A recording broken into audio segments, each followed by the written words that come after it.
everybody. This is Lorena with Synergy Behavior Solutions. Today I'm going to be talking not about dogs, which pretty sure this is the first time that I'll be talking not about dogs. So I'm going to introduce you to my boa constrictor, and also I just got a notification for my own live, so that was cool. I get to be on my phone so I can easily operate what's happening. And I want to talk a little bit first about this bird enrichment. So I have asked a few folks that I trust a lot who work with animals, and they're behaviorists, and they're people who do a lot of really cool enrichment stuff, and I was like, what is your definition of enrichment? And it's actually, I think, everybody had a different answer. I personally like to think about enrichment as encouraging natural behaviors in our animals. I will say pets. I've always felt weird about that word, but they are pets. Like, we are responsible for them, and it's been, I think people have kind of been, like, enrichment is like a buzzword the last 10 years or so, and it's becoming more and more common in all different types of animal keeping demographics. So I have, since I was very, very young, been obsessed with animals, and I actually grew up on a petting zoo. I was super fortunate to be surrounded by all kinds of animals as a child, and I was obsessed with dogs, and I was obsessed with reptiles. And so here we are, and I live with dogs and reptiles. And when I was growing up, so I'm like in my 30s, and when I was growing up in like the 90s and the early 2000s, I was always voraciously learning more about how to care for reptiles, especially snakes. I had some lizards, but I was mostly a snake person. And this is Cypher, by the way. She's decided to emerge. She was sitting there with her little head resting right here, staring at me for the last 10 minutes, and now she's deciding to come out. So, Cypher, she's named after the character from The Matrix who turned on everyone and tried to kill them. But she's actually quite friendly. She's like a giant puppy dog. So when I was growing up, I spent a lot of time reading and did all of the research that I could at a time when there was like relatively limited information on the internet compared to now. Read all the books and had all the magazines, etc. And still, there was a trend in the 90s, especially about really limited and simplistic keeping for snakes, especially, and the like minimum enclosure sizes and the things in the enclosures would most of like the best practices were actually really minimal. The snakes couldn't even stretch out. They don't have anywhere to hide often. They're kind of often just kept in like drawers, which makes sense for breeders who have a high volume of animals, but it didn't make sense for the average keeper. So there's a whole lot of information about that, and I am going to share one of my favorite pages on Facebook called Reptile Enrichment and Training, which is run by two really fantastic trainers who train all kinds of animals, birds, snakes. Yes, you can definitely train snakes using positive reinforcement, and it is all about, there's also a really great group called Advancing Herpetological Husbandry. So if you don't know what herpetology is, it is the study of snakes and reptiles and amphibians. And so as people who choose to keep these animals in our homes, these animals actually have pretty specific needs.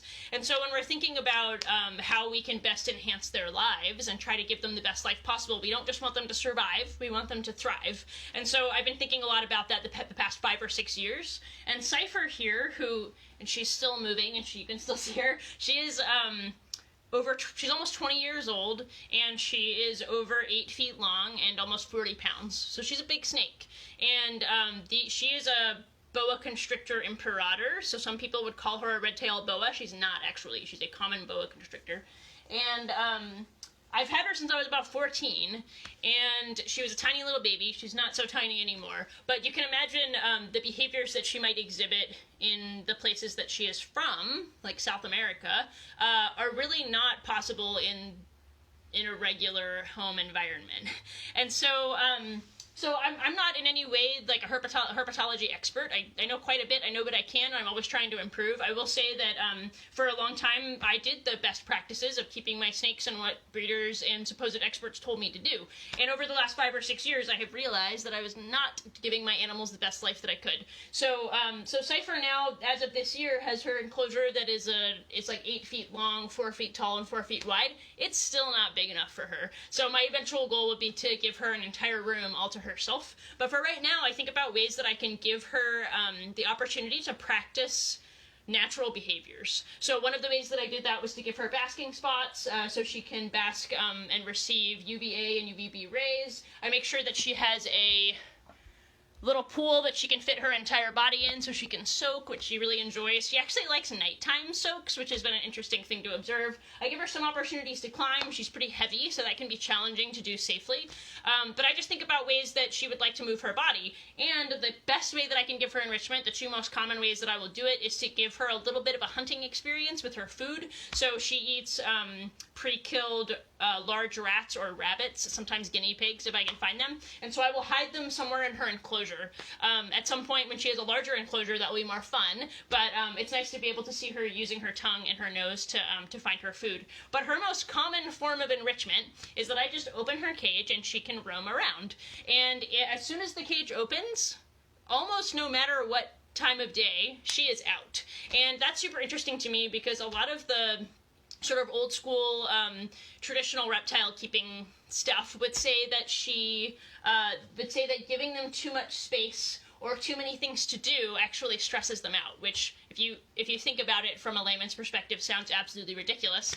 But even with the space that she has, with relatively natural substrate and places to hide and places to climb, she would much rather come out and explore this room and try and climb things and tear stuff off the walls and make a giant mess for a period of time than to just sit in there.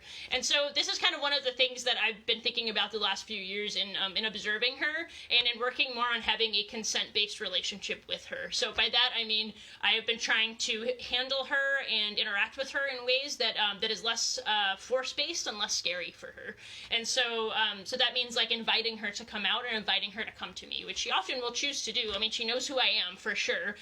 If I sit down here with a stranger, she often won't come to the front of the cage because she's like, I don't know who that is, but she knows who I am. I'm not going to go so far as to say she likes me. She's a snake. I don't know what she's thinking, but she definitely is not necessarily afraid of me and doesn't want to eat me. So both of those I think are great things when it comes to humans having a relationship with the snake. So so it doesn't matter if you have a snake or not. It's more about what does enrichment look like for your animal, and sometimes it can be really, really, really simple. I'm probably going to stop her from going over by my TV, but right now, she's okay.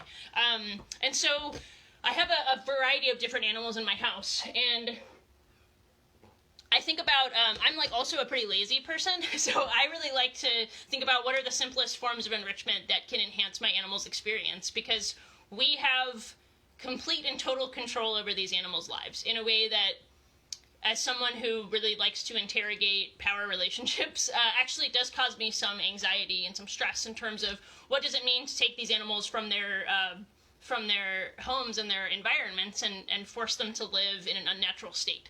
So how can we encourage natural behaviors? So maybe you have a flock of chickens in your backyard, and maybe you can do like easy chicken enrichment where you like hang a bunch of scraps of vegetables, etc.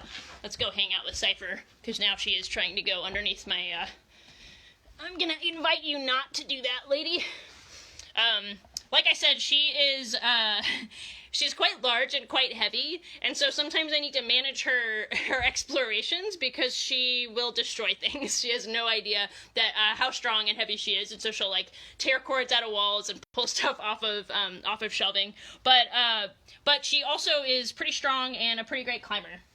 So when I think about how do we provide some opportunities for enrichment for any of our animals, we really have to think and look at what do these creatures do in their natural homes and their natural environments. And this is even true for dogs and cats, who are domesticated species that don't actually live in the wild. So what that might be for a dog is, I think the number one way that you can provide enrichment for your dog is to let them use their nose. So think of really easy ways that your dog can sniff stuff out in your house, sniffing out treats, doing some scent work, super enriching, really satisfying, does great things for the animal. Come over here. And for cats, it's similar sorts of things, like being able to explore. They are really curious animals. Give them new textures and things to climb on. Thinking about, if you've never taken your dog on a sniffari, you should do sniffaris. If you are tired of walking on the same route every day, so is your dog. I'm gonna set this down. And we can do really simple things to provide a little bit more natural experience for our animals. And the cool part about that is that the more that you provide those opportunities, I don't want you to go that way. The more that we provide those opportunities, the more that we get to see those behaviors happen. So the interesting thing about the way that people sometimes traditionally keep these snakes in like tiny little boxes that they can't stretch out in, is that they will say that these animals just want to remain still and aren't interested in exploring or climbing. But if we don't give them the option of doing that, then how do we know if that's not something that they would enjoy? And I think that we have to, we talk a lot about like not wanting to anthropomorphize these creatures, but if Cypher wasn't interested in exploring, if it stressed her out to leave her cage, then when I gave her the option by opening her cage door and moving away from it, she wouldn't select that choice. So clearly there is something reinforcing about exploring a new environment and new smells and being able to climb new things. And to be honest, like, what often happens with this girl is, I'm gonna flip this around, hang on, how do I do that? Like that.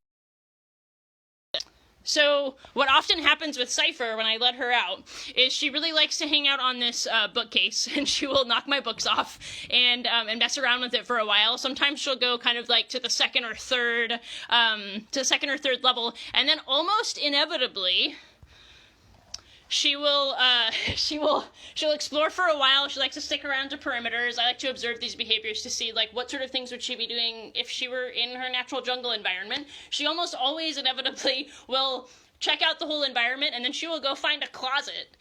So there's a closet like over here, and she'll go in there and she will curl up and then stick her little head out and just watch. And she can sit there for hours just observing. And if the dogs walk by, if I walk by, she's just watching the world go by. And who knows if she maybe is waiting for a meal. That kind of makes sense to me. But she certainly doesn't have any sort of, if I approach her, there's nothing predatory in her behavior. I just see a snake that likes to watch the world go by. And having said that, she is now, she's like... Having said that, another thing that I noticed that I really appreciate about like what enrichment is to a snake is that she really likes to sit in her cage, like when she's in her enclosure. I'm gonna flip this around again. I'll observe her. She'll sit underneath this pile of leaves and she'll just poke her head out and she'll watch, or she'll stay curled underneath her basking area and place her head like right here and just watch everything that's happening. And so I get these moments where I can see her very actively tracking, and not in a way that is predatory, because I can see the difference. Like, if I present her with a meal, if you've ever had a snake and you've presented it with a pre-killed prey, you know the way that their necks arch and the way their tongues move when they're about to hunt or to prey on something, and that's not what's happening here. It's usually just interest in her environment.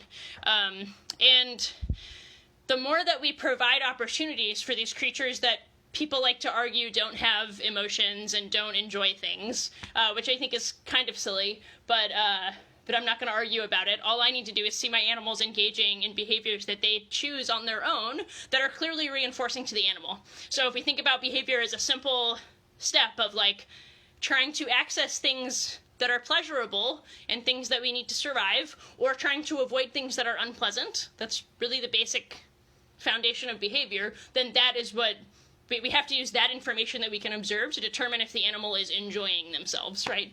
And so I see enrichment as something that allows the animal to express natural behaviors. I see it as a way that we can see more depth in the animal's like emotional and sensory world, which is a super interesting process. If you have ever just put your dog on a long line and just watch them. One of my favorite things when I'm on a walk is when you're just like strolling and then suddenly your dog jerks to the side and like obsessively sniffs something, and I'm like, it's like when we're walking down the street and we see something weird and do a double take, and it's like, what is the dog experiencing in that moment? What was so interesting about that smell? Like, I'm never gonna know, but I'm certainly gonna let her check it out. I see Kathleen talking, my yellow rat snake would get clearly depressed when she squished and killed all her air plants. So I had to have those ordered often, but they meant so much to her, it was totally worth it.